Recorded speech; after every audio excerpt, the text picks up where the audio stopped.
Hello అందరికీ నమస్తే. ఈరోజు ఇంట్లోని ఇన్స్టంట్ పులిహోర చట్నీ ఎలా తయారు చేయాలో చూద్దాం. చింతపండును బాగా కడిగి దాన్ని వేరే కళాయిలో తీసుకొని సరిపడే వాటర్ వేసి బాగా వేడి చేసుకోవాలి.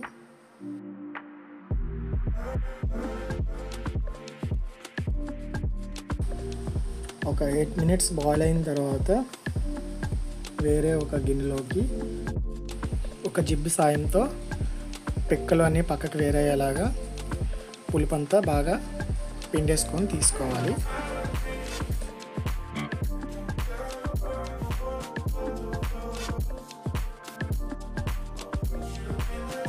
వేరే ఒక ప్యాన్లోకి ముందుగా తీసుకున్న పులుపుని వేసుకొని అందులో కొంచెం కరివేపాకుని వేసాను. అలాగే గ్రీన్ చిల్లీస్ కూడా వేసుకున్నాను. నేను కట్ చేసి వేసుకున్నాను. సరిపడంత పసుపు వేసుకోవాలి.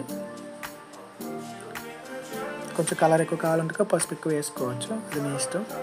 నేనైతే నల్ల చింతపండు యూస్ చేశాను కాబట్టి పసుపు అనేది ఎక్కువ వేసుకుంటున్నాను.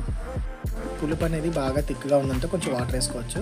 వాటర్ వేసిన తర్వాత సరిపడే సాల్ట్ అనేది వేసుకోవాలి. వేసుకున్నాక బాగా కలిసేలా కలపాలి. మసాలా పౌడర్ కోసం మెంతులను, ఆవాలు, జీలకర్రని బాగా వేపుకుని చల్లారిన తర్వాత మిక్సీ చేసి పౌడర్ చేసుకోవాలి. అలాగే పచ్చిమిరపకాయలు, కరివేపాకు, కొత్తిమీర, అల్లం, నిమ్మకాయలను కట్ చేసుకొని ఉంచుకోవాలి. ప్యాన్లోకి సరిపడా ఆయిల్ని వేసుకొని అందులో ఫస్ట్గా అల్లం వేసుకున్నాను. తర్వాత దానికి సరిపడే జీలకర్రని యాడ్ చేసుకున్నాను.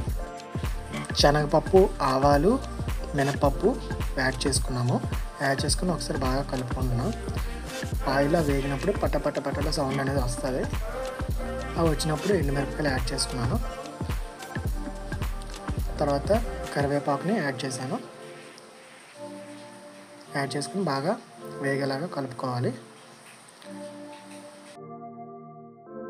1/2 చేసిన పచ్చిమిర్చిని వేసుకున్నాను.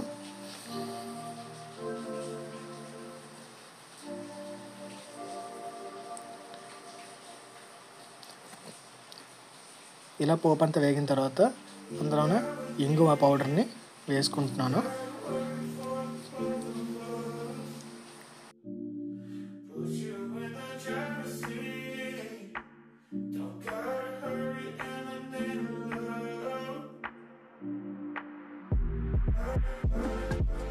పోపు మరిగిన తర్వాత మరగబెట్టుకున్న పులుపుని అందులో కొంచెంగా వేసుకుంటూ అలాగా కలుపుకుంటున్నాను. గరిట అడ్డు పెట్టుకోవడం వల్ల బయటికి గట్ట తుల్లిపోకుండా ఉంటుంది. ఒకసారి వేయకుండా స్లోగా డ్రాప్ అవుతుంది.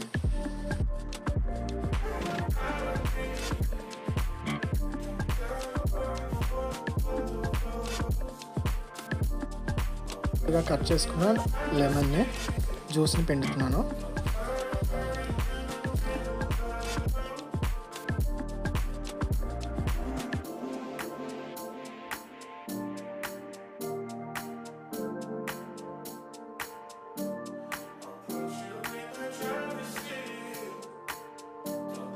ముందుగా మసాలాను పౌడర్ చేసుకున్నాం కదా, ఆ మసాలాను కొంచెంగా వేసుకుంటూ కలుపుకుంటున్నాను. ఒక్కసారిగా వేసినట్లయితే ఉండలు కట్టేస్తుంది.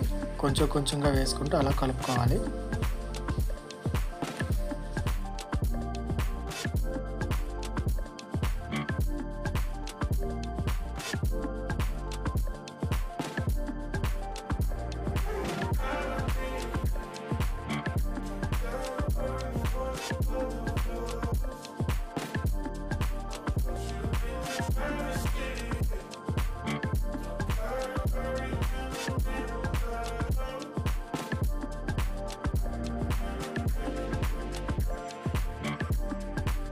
బాగా మరగనివ్వాలి.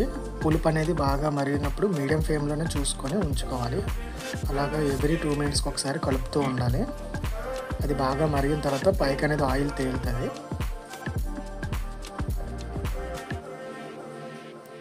కొంచెం కొత్తిమీర వేసుకుంటున్నాను ఎక్స్ట్రా ఫ్లేవర్ కోసం.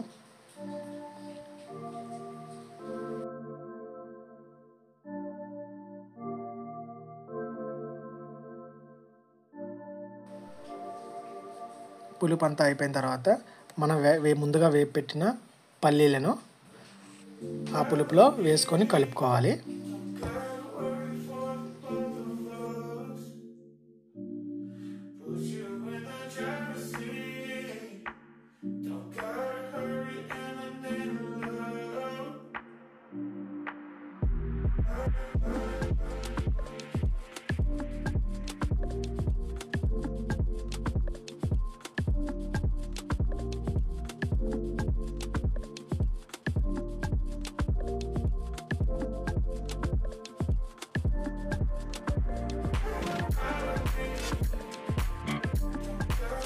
అలా మీడియం ఫ్లేమ్లో అలా మరిగించుకుంటే ఆయిల్ అనేది మీదకి తేలుతుంది. మీదకి ఎప్పుడైతే ఆయిల్ తేలుతుందో పులుపు అనేది రెడీ అయిపోయిందని అర్థం. పులిహోర చట్నీని కొంచెంగా మనం అన్నంలోకి తీసుకుని వేడివేడి అన్నంలో అలా కలుపుకొని పులిహోరని ఎంజాయ్ చేయొచ్చు. మరిన్ని వీడియోస్ కోసం నా ఛానల్ని సబ్స్క్రైబ్ చేయడం మర్చిపోకండి. వీడియో చూసినందుకు ధన్యవాదములు.